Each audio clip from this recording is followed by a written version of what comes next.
so much more that will come later in the sports news. I am looking forward to it, Gladys. And of course, join us, keep up with this bulletin, and Gladys will be joining us soon enough to give us what is happening in the world of sports. Let's take a look at the highlights first.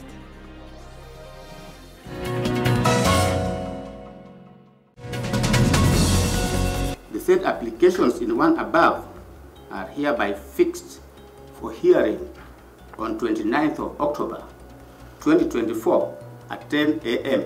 in this. Another setback for Deputy President Rigathi Gachagua as a 3-judge bench declines to recuse itself and schedules the case hearing. I don't think if our leaders should be given more years to lead this country. We need as Kenyans to wake up and reduce the term limits of leading this country from 5 years to 4 years. Kenyans voice a resounding no as the Senate committee receives public feedback showing a widespread rejection of extending term limits for elected officials. Courts temporarily halt the high-stakes Adani Ketraco deal, putting the multi-billion shilling project on pause. A report from the Kenyan National Police Service reveals a troubling increase in murder cases, documenting 339 incidents in the past 2 months.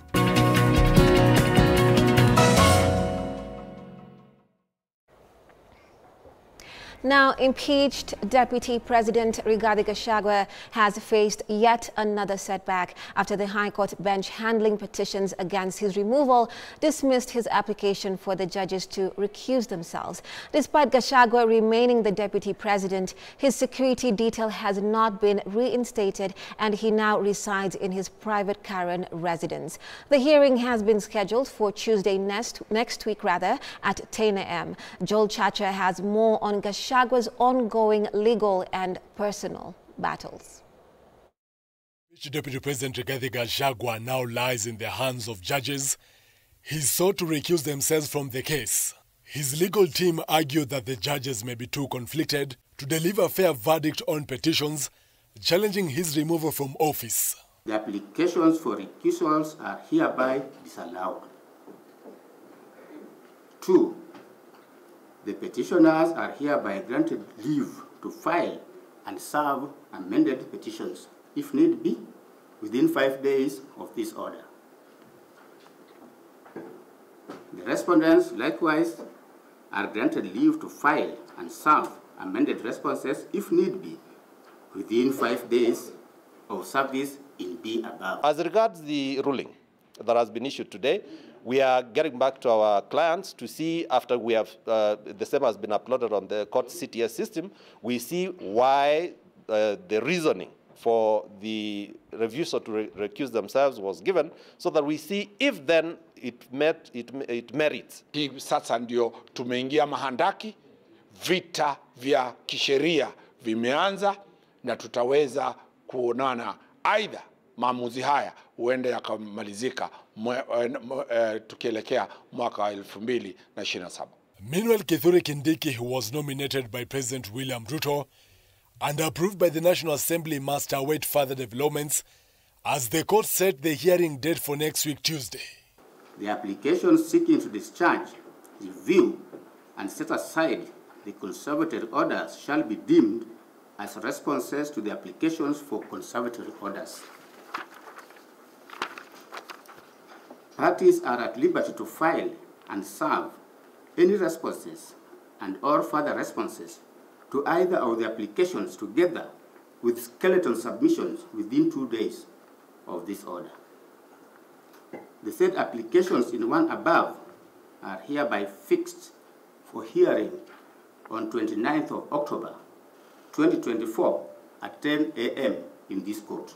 While Gachagua technically retains his title as Deputy President, his supporters claim he's being treated like an ordinary citizen, with his security details stripped and staff forced to go on leave, leaving him to reside at his private residence in Karen. Deputy President is staying at his private residence, not at the official residence. Has his security been reinstated? It has not. No. So he's exposed. It has not. Yes. So he's an exposed man. Currently, he's using his private security. His staff, about 108, were sent on compulsory leave. You see, that is one of the things that the state is doing to cripple the office of the deputy president. So that's why he cannot even go to the official residence in Karen, because who are you going to meet there? There is no secretary. There is no employee. Joel Chacha, K24 TV, Nairobi.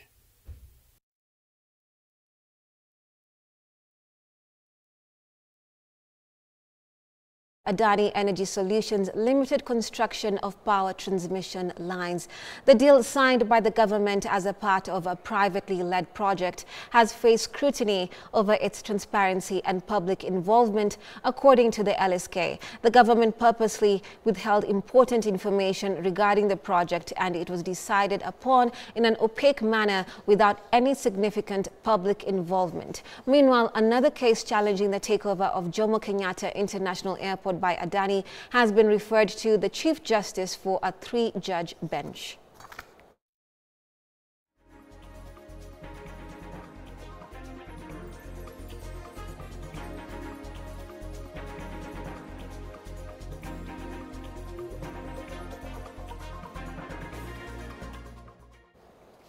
Now, in what looked like a unanimous decision, the majority of Kenyans today said no to the extension of term limits for elected leaders, calling it retrogressive. They arrived at the KICC to participate in the public participation forum organized by the Senate Committee on Justice and Legal Affairs. Others sent their views to the email rather, leading to a crash following an influx of more than 200,000 emails.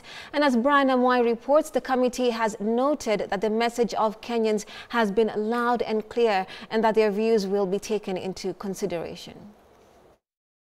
Now we are at 240,000 emails, all submitting views on this particular bill. The Senate Committee on Justice and Legal Affairs received a staggering 240,000 submissions as Kenyans voiced their views on a proposed bill to extend elected leaders' terms, led by Samson Cherargei, the senator of Nandi. I've written down here a template that literally underline all the key areas, and for you it's just to email it with your name. That's it. I have CC'd the parliament, everything. The massive influx caused a technical crash after Charlotte Kutmant made it easy for Kenyans to access and send their views. I believe my team has been responsible for the 240,000 now. I can see it from my phone because my team, we have the link and in a panda as we go. So more people are even asking, where is it, At the KICC, one message was clear. Kenyans opposed term extensions. Many argue that 5 years is already too long, with some even suggesting shorter terms. We oppose and reject in totality any move to increase the term and extend the term of political people. We need as Kenyans to wake up and reduce the term limits of leading this country from 5 years to 4 years. The Constitutional Amendment Bill can have a very big impact into the society and into our country, and therefore very serious consideration must be put into it. Senator Cherargei acknowledged the public's outcry, promising to give their feedback serious consideration. I want to assure Kenyans who are here and who are following wherever they are that I am listening to what they are saying. Some attendees felt the process was rushed and more citizens should have engaged. Leaders shared their initial concerns over potential unrest, recalling recent disruptions during the Gachagua impeachment public participation. Activity like this should happen a whole day. Yeah, this is something we should do for a whole day. We do it from 10, maybe from 8 to 12, take a break and come back in the afternoon because people have a lot to say. We have about 21 issues. We cannot discuss 21 issues within that short time. There's another motion to extend the term limit of the president. So it means that if we do not get it right as a citizens of this country, because we are obligated to stand firm and to protect the rule of the law. The deadline has been extended to tomorrow. However, the message stands strong. Kenyans want nothing to do with an extension of the elected leaders' terms in office. Brian Amwai, K24, Nairobi. Now, in a passionate address at the Tobongu Lori Turkana Festival on Friday, President William Ruto called on Kenyans to unite for a common goal, reaffirming his commitment to eradicating tribalism and divisive politics in the country. Gladys Midecha with that report.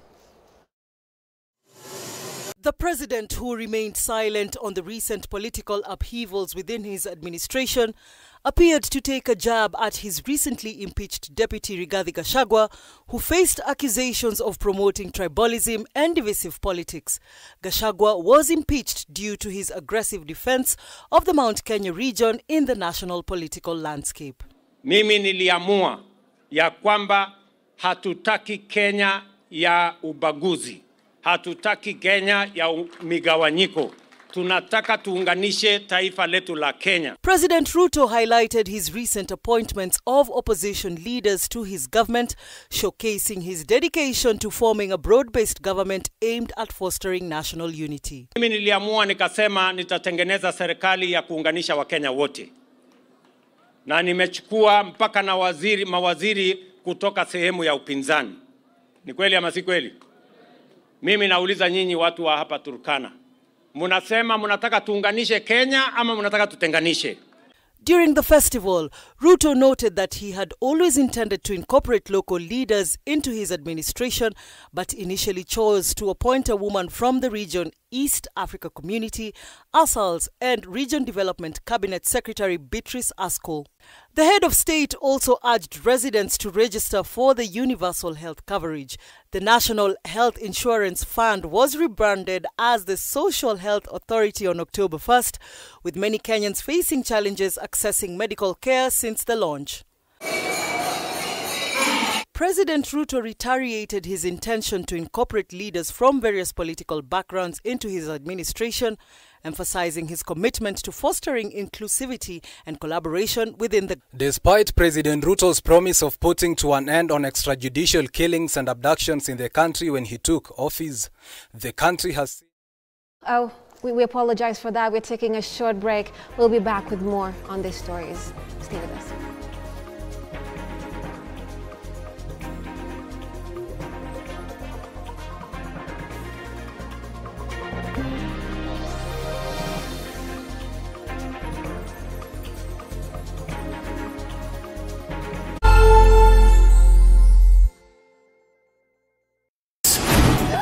Endelea kufurahia na StarTimes. Discover your love language on our amazing channels all month long to enjoy intriguing telenovelas from all over the world daily. Renew your subscription today and endelea kufurahia na StarTimes. Watch Filipino melodrama The Fake Life. We really need to focus on this mission. Get charmed with our Indian drama Soulmates and Turkish drama Lost in Love. You can also catch fresh episodes of Stepmom on Rainbow TV Plus every day at 8 p.m. Renew your subscription today and endelea kufurahia na StarTimes. Buy the DTT decoder for only 1,199 shillings and top up 500 shillings to enjoy unlimited entertainment on the classic bouquet. You can also link your decoder to the StarTimes On app to enjoy unlimited entertainment on the go, anytime, anywhere. StarTimes. Enjoy digital life. Kurumisha ndege. Aviator instant game. Be a daring pilot and earn by how much high you can lift the plane. The higher you fly, the higher your win. The sky is the limit. Mozart bet. Colgate Herbal is formulated from a unique blend of natural herbs, scientifically proven to strengthen teeth and keep gums healthy. Try Colgate Herbal, scientifically proven for strong teeth and healthy gums. Choose natural. Choose Colgate Charcoal.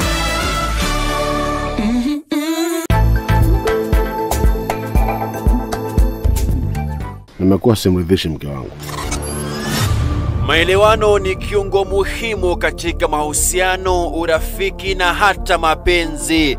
Hii chai kwanza haina sukari, ni majani tu na maji, hata sijui nanywa nini. Basi. Naomba nifikishe kilele. Lakini mtaelewana vipi bila ya kufahamu anachohisi mwenzio? Kusema kweli mpaka sasa mimi sijui mke wangu anapenda kitu gani. Migogoro katika mahusiano ni kawaida. Hautarudi kuniletea wanawake kwa hii nyumba. Lakini matukio mabaya si lazima yabaki kuwa kumbukumbu isiyofaa. Wewe ni mke wangu na ni jukumu langu mimi kukuridhisha. Hebu njoo kwangu. Na ndiyo maana siku ya Jumapili tarehe 27 mwezi huu wa Oktoba tutatua kaunti 001. Watu Mombasa mpo, usikose mkao huu kuanzia saa 11 jioni. Tutafungua roho, tuelezane ya moyoni na kuelimishana, na zaidi tufurahie gumzo. Usikose. Swadakta.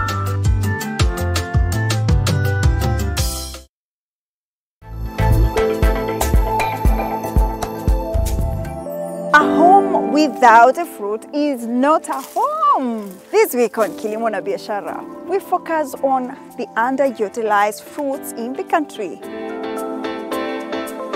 We Kenyans and the Kenya itself, we like imported things. These things can grow here in Kenya. I don't understand why we can't grow them. I got the plant from Thika. Then I planted. Then I started having the interest that you can eat as much as you want and sell to other people. The market is very poor because we Africans or Kenyans, we have divided the exotic fruits are for whites. They are for those people who are rich.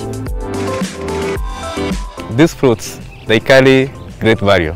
Actually, that's why they are not really available in the market. You know, the greater the value, the expensive they are. So when it comes to marketing, you also need to strategize on which market are you going to penetrate on. So for this and much more, join me this Sunday to learn more about the underutilized fruits.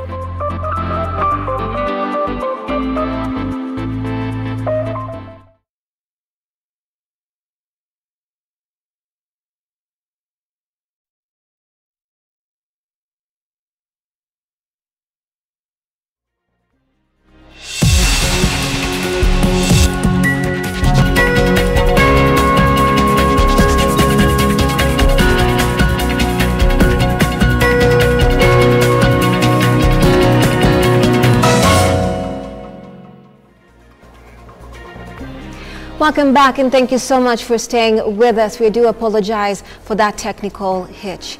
Now, samples from the autopsy report on the death of 3 family members from Eastleigh, whose bodies were found dumped after being brutally murdered on Monday evening, have been sent for further analysis. Now, Chief Government Pathologist, that is Dr. Johansen Odwor, confirmed this after an autopsy examination today at the Nairobi City Mortuary. As Gertrude Burgay reports, this follows the arrest of one suspect, while police detectives have launched a manhunt on others.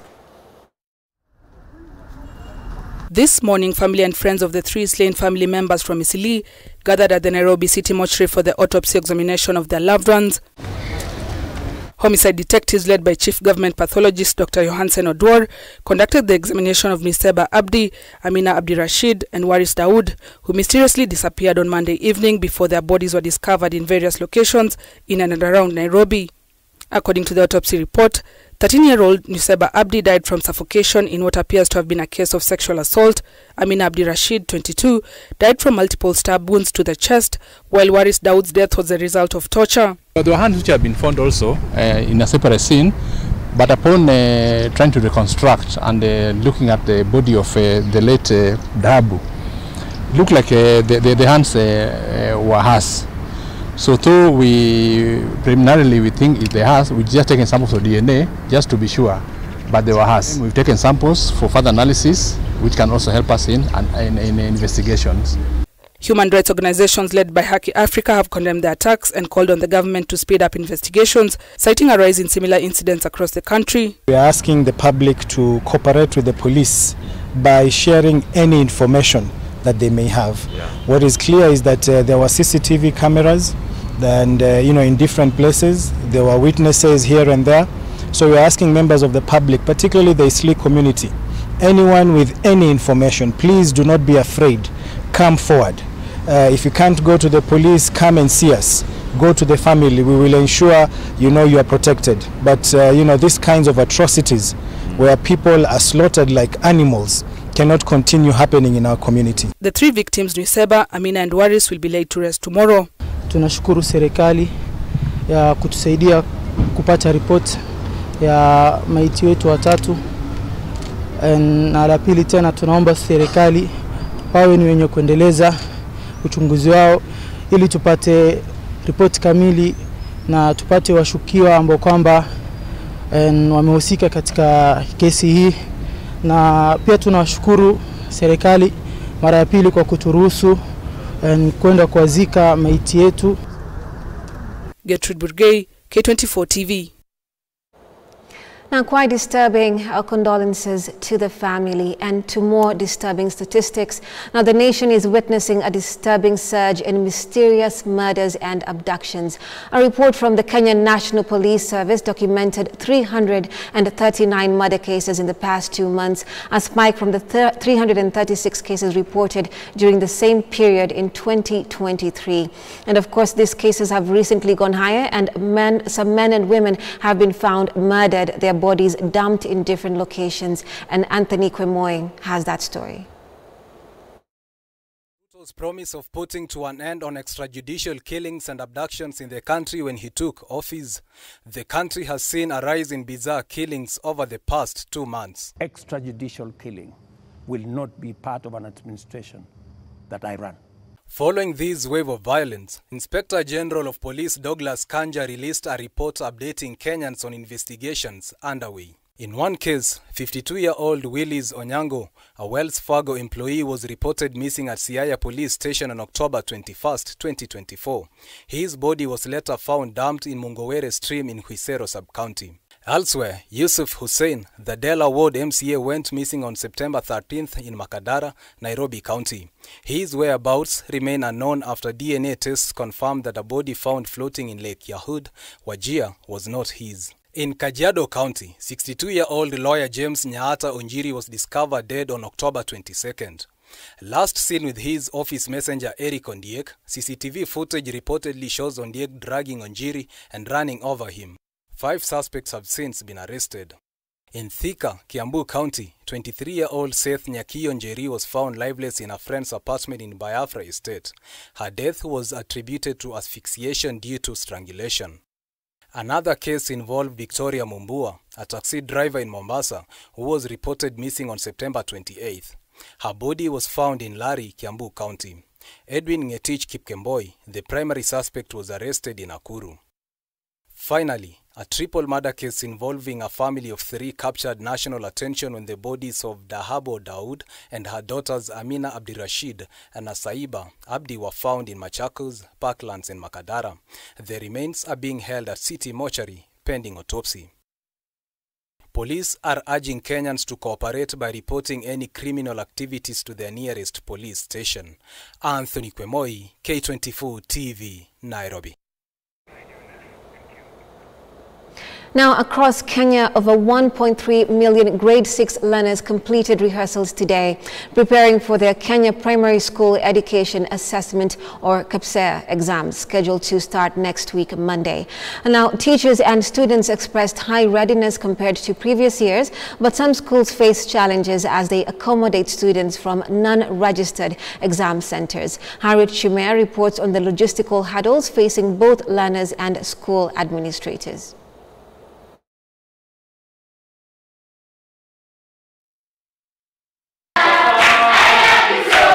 1.3 million grade 6 learners across the country took part in rehearsals today for the upcoming Kenya Primary School Education Assessment KPSEA exam, which will run from Monday through Wednesday.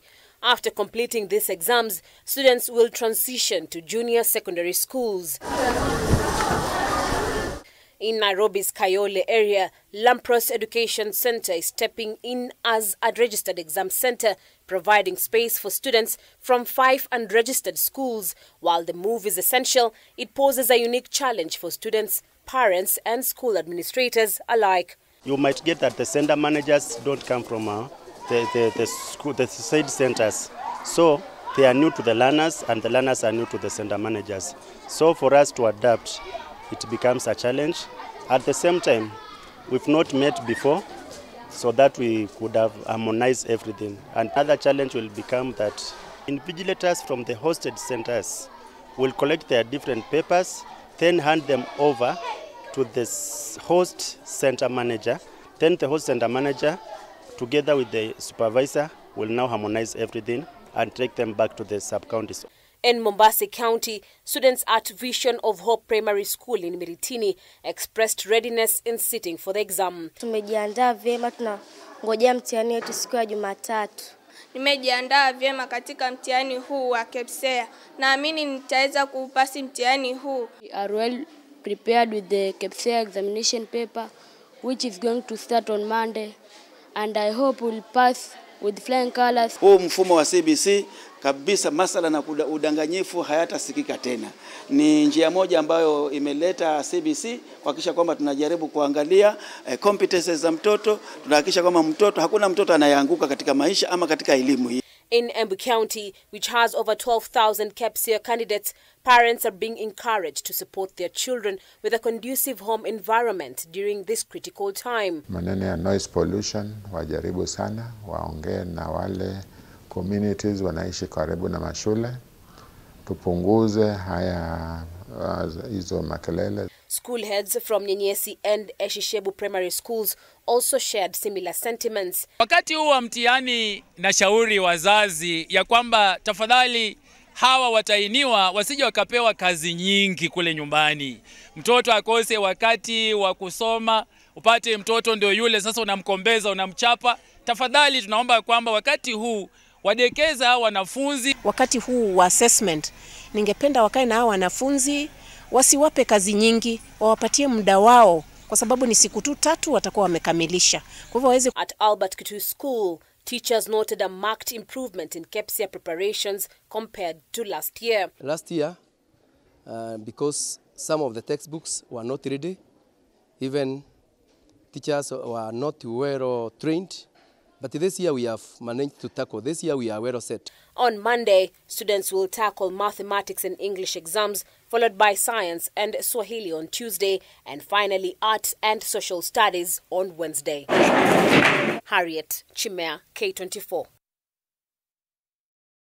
Well, that story will be the basis of our conversation a bit later in this bulletin. Now, hundreds of job seekers, many of whom were young people, flocked to the Kenyatta International Convention Center and Kabete National Polytechnic for job interviews for positions in Qatar, following an announcement by the Ministry of Labor. The large number of youths who came out revealed the dire situation of unemployment in Kenya. As Busara Naman reports, Labor and Social Protection Cabinet Secretary Alfred Mutua said this is the first step towards solving the unemployment menace in Kenya. Held in partnership with a Qatari employer attracted hopeful applicants in both the hospitality and service industry, as well as the construction and technical sectors. It's very hard for you to get job opportunities in Kenya, but I'm glad the government has taken this opportunity to connect us with the girls so that we can get more opportunities, and it will be more advantageous. Niko na matumaini ya kwamba we'll end up in a good place and assist our country. The job seekers, many of whom were young people, decried that getting a job in Kenya is difficult, thus putting their hopes in opportunities abroad. Matarajio yangu naona nilikuwa naomba tu kama naweza wahi hii nafasi, manze nikapata hii kazi, at least nijisaidie. Mimi ile kitu nilikuwa naona tu waje serikali saidia vijana. Juu tuko huko nyumbani tuko wengi sana vijana hatuna job.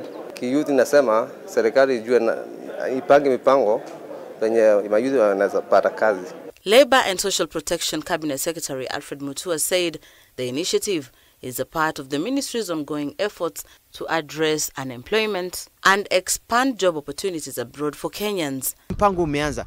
Ina kama ile tunafanya mark timing, kufikia mwaka ujao itakuwa tumefika ile, lakini mimi ndoto yangu ningepata watu 30,000 kufikia mwisho wa Disemba, kufikia 50,000 nitajua nimefanya kazi yangu na watu wameanza kwenda. Ndio nikifanya mikakati tofauti. Nataka kusafiri niende Saudi Arabia, niende Australia, niende nchi zingine, niangalie tukubaliane ndio tupate seasonal workers, watu waendelee. Tayari kuna watu kutoka wanafanywa mahojiano kwa kwenda Australia, kuna wengine nchi tofauti. Tufanye mpango huo ndio watu waweze kupata kazi. Mutua said no fee will be charged for one to be interviewed or considered, adding that the requirements for medical, visa processing, air ticketing, and other travel modalities will be provided free of charge for applicants who will be hired.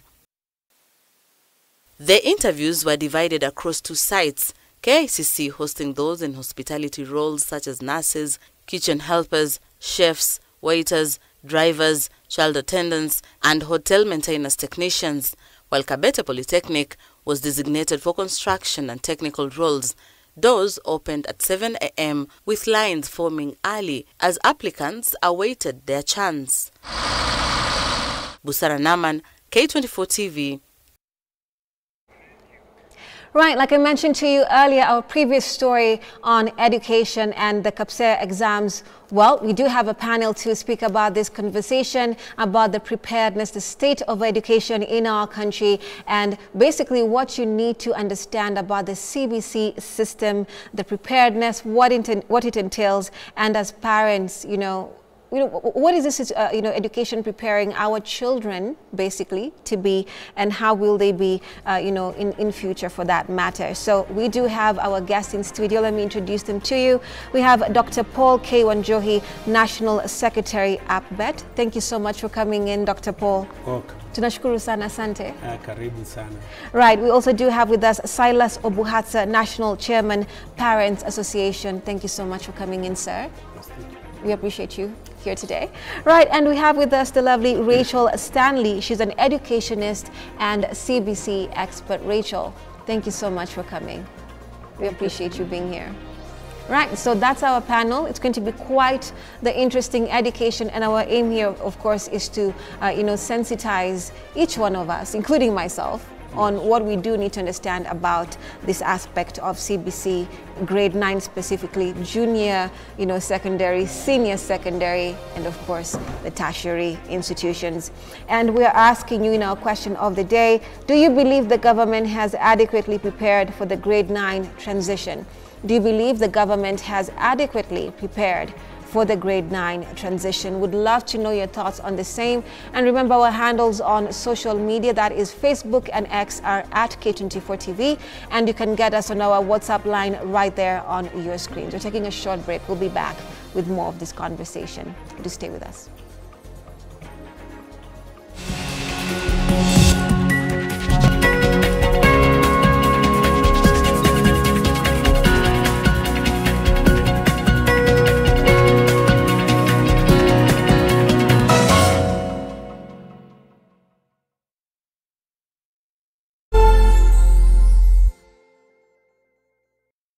Back to the future.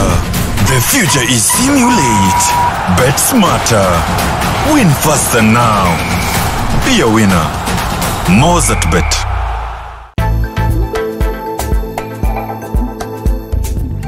Nimekuwa simridhishi mke wangu. Maelewano ni kiungo muhimu katika mahusiano, urafiki na hata mapenzi. Hii chai kwanza haina sukari, ni majani tu na maji, hata sijui nanywa nini. Basi. Naomba unifikishe kilele. Lakini mtaelewana vipi bila ya kufahamu anachohisi mwenzio? Kusema kweli mpaka sasa mimi sijui mke wangu anapenda kitu gani. Migogoro katika mahusiano ni kawaida. Hautarudi kuniletea wanawake kwa hii nyumba. Lakini matukio mabaya si lazima yabaki kwa kumbukumbu isiyofaa. Wewe ni mke wangu na ni jukumu langu mimi kukuridhisha. Hebu njoo kwangu. Na ndio maana siku ya Jumapili tarehe 27 mwezi huu wa Oktoba tutatua kaunti 001. Watu Mombasa mpo, usikose mkao huu kuanzia saa 11 jioni. Tutafungua roho, tuelezane ya moyoni na kuelimishana, na zaidi tufurahie gumzo. Usikose. Swadakta. You have all heard the word Betika, but do you know what Betika really means? To Betika is to climb to the top of the world. To Betika is to get promoted to the next level. And to win again, and again, and again. To Betika is to test the limits of speed. And to swing hard at every opportunity. To Betika is to do the impossible. It is possible with Betika. Welcome to Betika, the home of champions.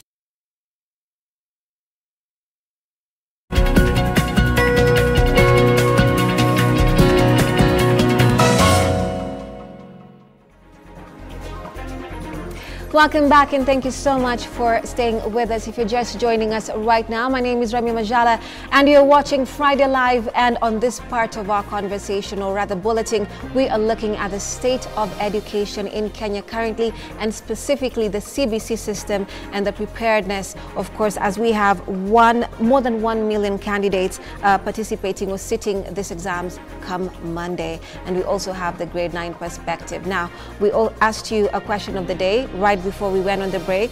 We're asking you, do you believe the government has adequately prepared for the grade 9 transition? Would love to know your thoughts on the same.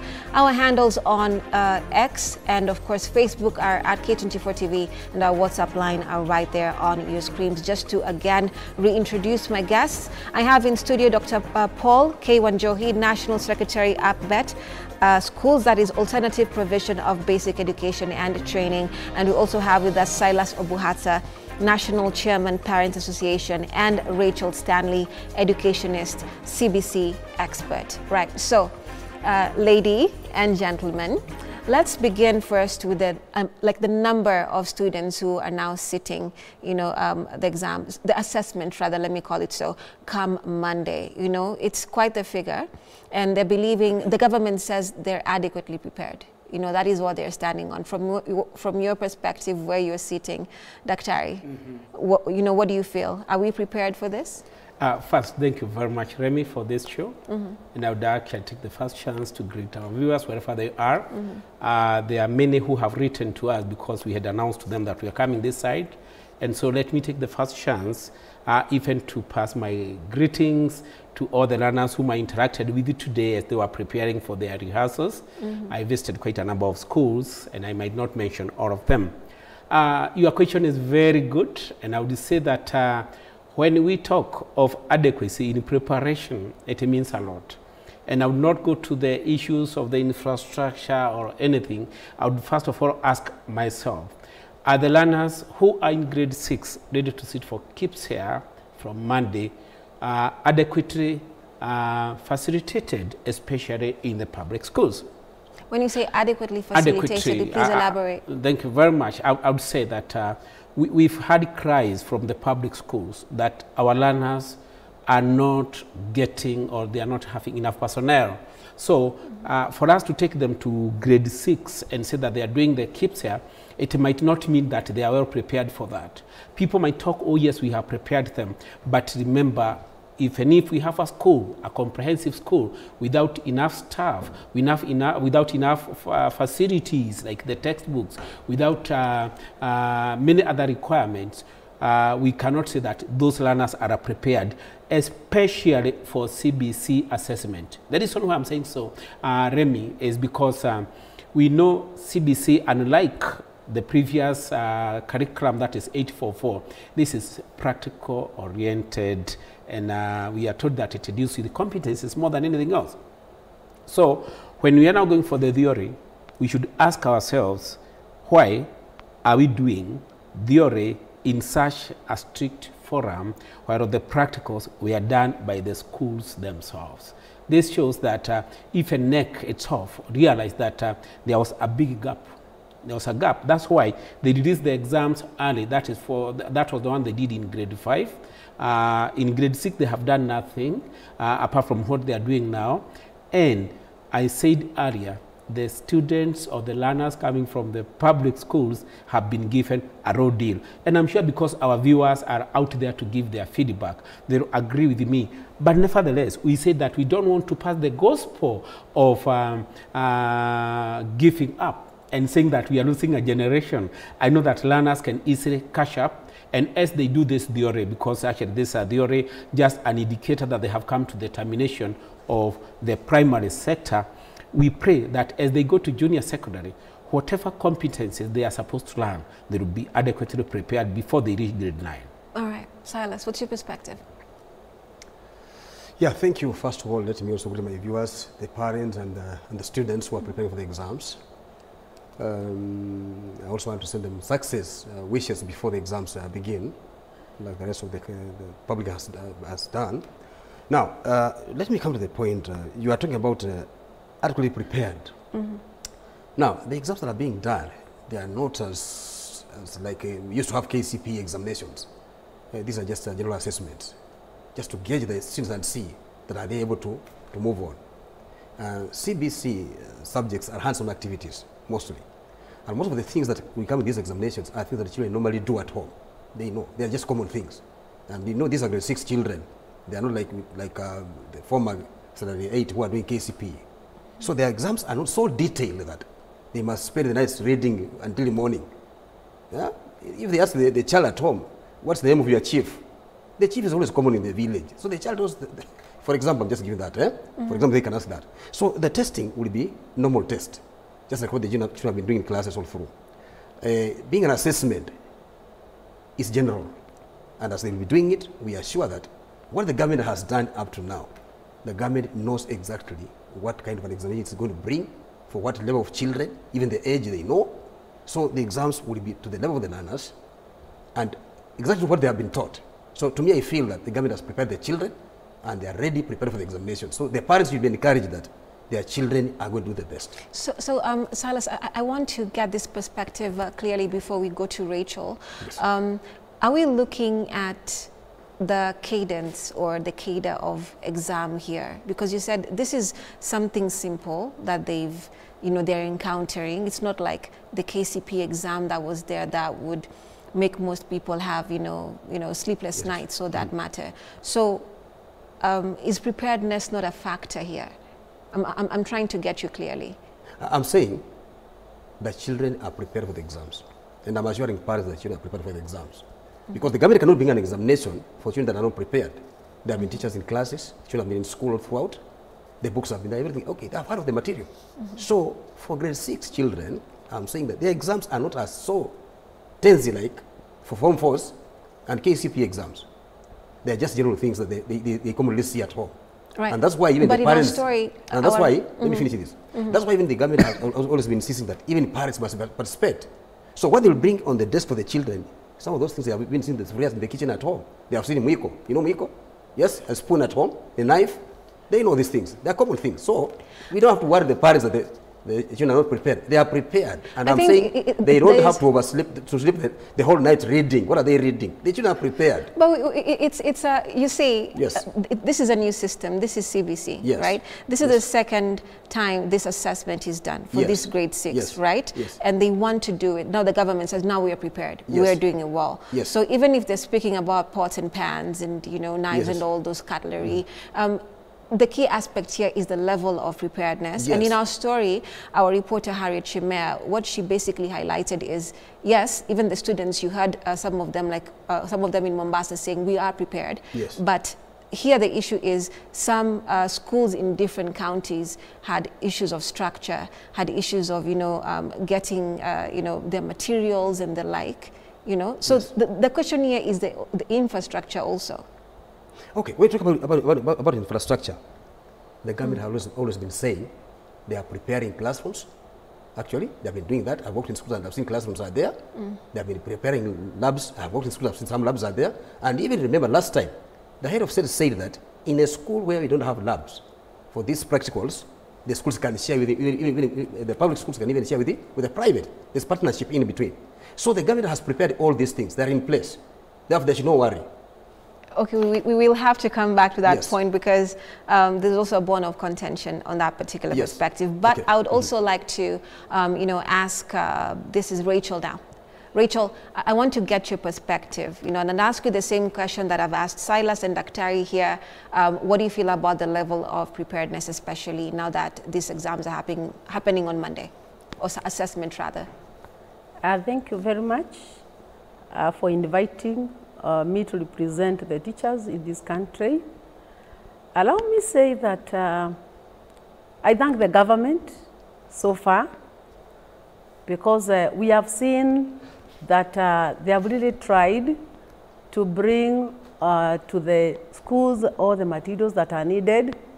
I also thank the KICD because of the curriculum designs that they normally give us before time. Teachers have already done quite a lot of work. It is not new for these learners to do the assessment. They started doing it in grade 3, they have done it in grade 4, they have done it in grade 5. It is a process. As they were doing the rehearsals today, we confirmed that most of them are very much ready to sit for the assessment. They are very much prepared. Teachers have done their best. I really congratulate all the teachers of this country. There is this notion of being creative, innovative. It has really been a pride. So there is no need of us maybe complaining that the government has not done this and that. We are very innovative as teachers. Learners are there critically thinking. As we all know, we have the 4 competencies. They are really meeting them. Therefore, I have no worry that come Monday, they are all waiting for the exam, that is the assessment, and they are ready to sit for it. All right, so we'll also delve deeper into that particular perspective, right? And especially now looking at the grade 9 aspect into, you know, the senior secondary. Now, let's look at now this being the first time in the country that they've had an assessment with children with severe disabilities. You know, this is very important. Now, this CBC has its first, right? And it's incorporating something that for a long time you've heard certain, you know, people in the education sector saying that we want, you know, our children also to, you know, that part of themselves that is creative to be highlighted, you know, and that's what we're seeing now in the pathways where we have the sports, you know, we have, you know, the aspects of creative STEM and all that, right? So this particular children with, you know, who are abled differently, how are they accommodated to fit into all this and also realize their dream? What kind of particular measures have been put in place for this to be adequate for them? Thank you very much, Remy. And once again, let me first of all delve into the preparedness. I think across the country, and anybody who is honest understands that to be prepared for this assessment, it doesn't mean just to be prepared to write the paper. The question is, if you are going for a battle, and maybe you see that the person who is against you or your enemy is a walkover, and maybe you don't have enough weapons.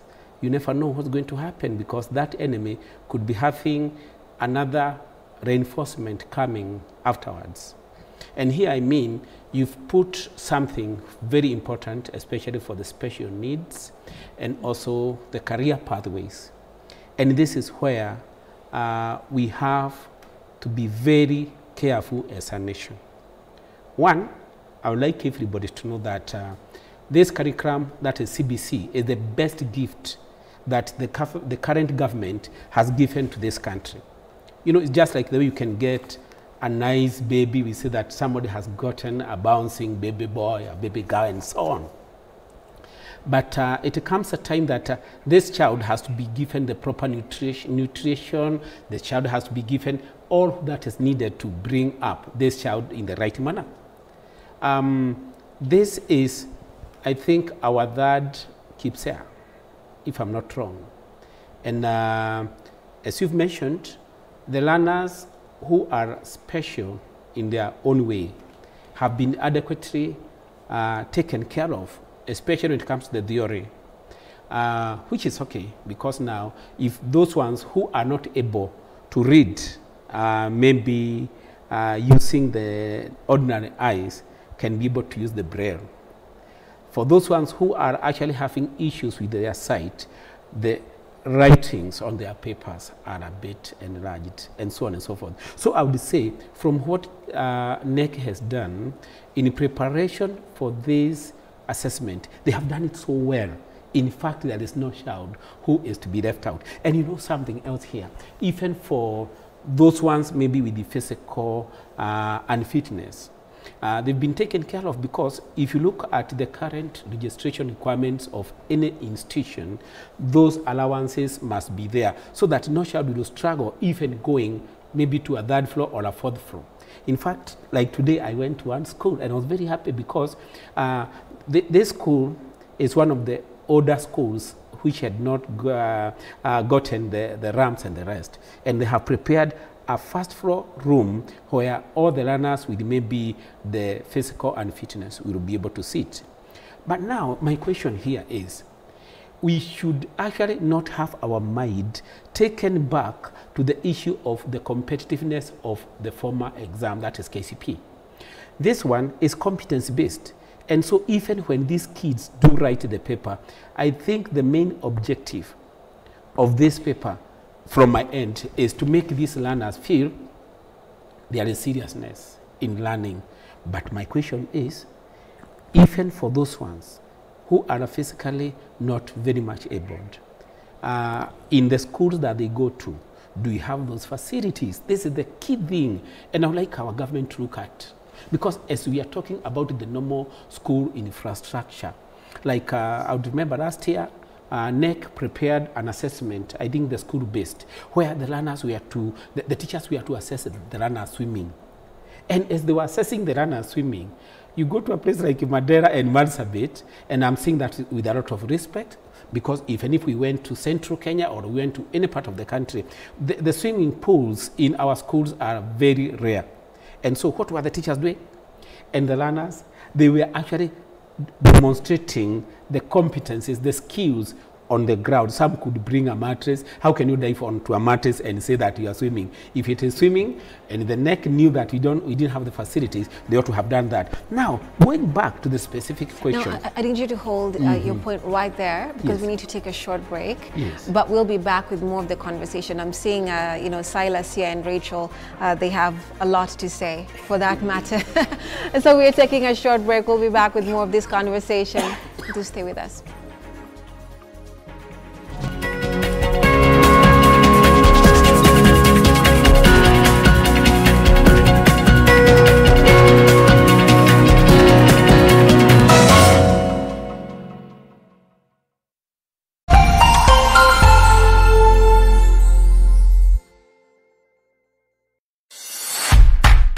People Daily, we believe small actions lead to monumental changes.